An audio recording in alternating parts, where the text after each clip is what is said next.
Hoy nos metemos de lleno en una de las historias más increíbles y, la verdad, controvertidas que existen, la de Hernán Cortés, y cómo se las apañó para conquistar nada menos que el Imperio Azteca. A ver, imaginaos la situación. Estás en una misión que parece un suicidio en una tierra que no conoces de nada y tu gente está muerta de miedo. Lo único que quieren es dar media vuelta y volver a casa. ¿Qué se puede hacer? Bueno, pues hubo un capitán que tomó una decisión tan radical que de repente ya no había escapatoria. O se ganaba o se perdía todo. Para siempre. Y es que el desafío era, monumental. Poneos en situación. Por un lado, una expedición diminuta. Apenas unos 500 hombres, 16 caballos, que por cierto, los nativos no habían visto en su vida y les parecían bestias aterradoras.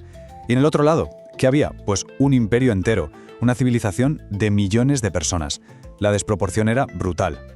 Vale, vamos a meternos en faena. ¿Quién era el hombre capaz de hacer una apuesta tan loca? Hablamos, claro, de Hernán Cortés, un hidalgo español de la época. Las crónicas lo pintan como un tipo, con una ambición sin límites, una astucia fuera de lo común y un valor que rayaba la locura. Cuando Colón llegó a América, Cortés vio su oportunidad. Dijo, esta es la mía, y se lanzó a la aventura con un objetivo muy claro en mente: el legendario, el riquísimo Imperio Azteca. Y fue justo esa mezcla, esa combinación de ambición y coraje a lo bestia, lo que le llevó a tomar una de las decisiones más radicales que se recuerdan, un momento que literalmente lo cambió todo. Cuando desembarcaron en la costa de lo que hoy es México, el pánico se extendió entre sus hombres. Es que era normal, ¿no? Vieron la magnitud del percal y pensaron, esto es imposible. Muchos empezaron a decir que había que largarse, que la misión era un suicidio. Y ahí es cuando Cortés hizo su jugada maestra, la más famosa de todas. Para que a nadie se le pasara por la cabeza la idea de dar marcha atrás, ¿qué hizo? Pues ordenó barrenar, hundir sus propios barcos. Se quedó sin naves. El mensaje no podía ser más claro. De aquí no se mueve nadie. Se acabaron las retiradas. Pero claro, con audacia sola no se conquista un imperio. Y Cortés lo sabía. Aquí es donde demostró que no era solo un tipo valiente, sino que tenía un cerebro privilegiado para la estrategia. La clave de todo, el punto de inflexión, es que Cortés se dio cuenta de una cosa: a la fuerza no iba a poder.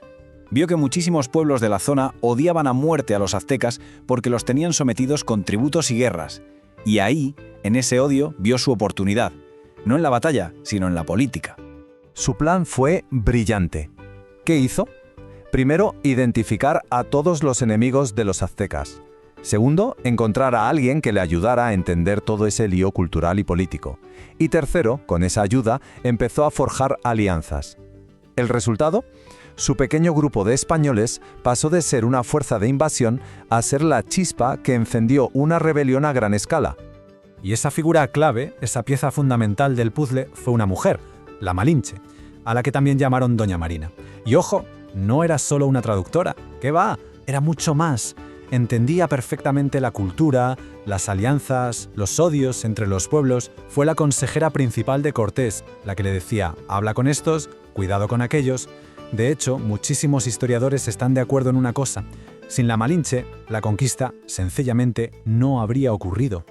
Y así, con un ejército que ya no era de 500 hombres, sino de miles y miles de aliados indígenas, Cortés se puso en marcha. El destino, el corazón del imperio, la alucinante ciudad de Tenochtitlan. Al principio, el emperador Moctezuma los recibió. Había curiosidad, pero también mucha desconfianza. Y claro, la paz duró poco. La tensión acabó estallando y hubo enfrentamientos brutales. El peor, sin duda, fue la famosa Noche Triste, una batalla en la que los españoles fueron masacrados y casi aniquilados. Cualquiera se habría rendido, pero Cortés no. Se reagrupó, reunió a sus aliados y lanzó el ataque final, el asedio a la gran capital. Para entender por qué cayó el imperio, hay que tener en cuenta dos factores que fueron, decisivos. El primero, la fuerza de los aliados indígenas. Eran miles, muchísimos más que los propios aztecas. Y el segundo, un enemigo silencioso y letal: las enfermedades que trajeron los europeos. La viruela, el sarampión, cosas para las que los nativos no tenían ninguna defensa. Fue una auténtica catástrofe demográfica. Y así, tras un asedio larguísimo y muy sangriento, la magnífica ciudad de Tenochtitlán, que por cierto era más grande y estaba mejor organizada que la mayoría de ciudades europeas de la época, cayó. El imperio azteca había sido conquistado. Pero la caída de un imperio no fue solo un final, fue también el principio de algo totalmente nuevo. Este evento no fue solo una guerra, una victoria militar. Las crónicas lo describen como algo mucho más profundo. Fue un choque brutal, violentísimo, entre dos mundos que no se conocían. Y de esa colisión, de ese choque, nació algo nuevo. Una nueva cultura, un nuevo pueblo, una mezcla de lo indígena y lo español. Fue en definitiva el doloroso nacimiento del México que conocemos hoy. Y todo esto nos deja con una pregunta final para darle vueltas. Si alguien se encontrara liderando un grupo pequeño en un territorio completamente desconocido, ¿cuál sería su primer movimiento?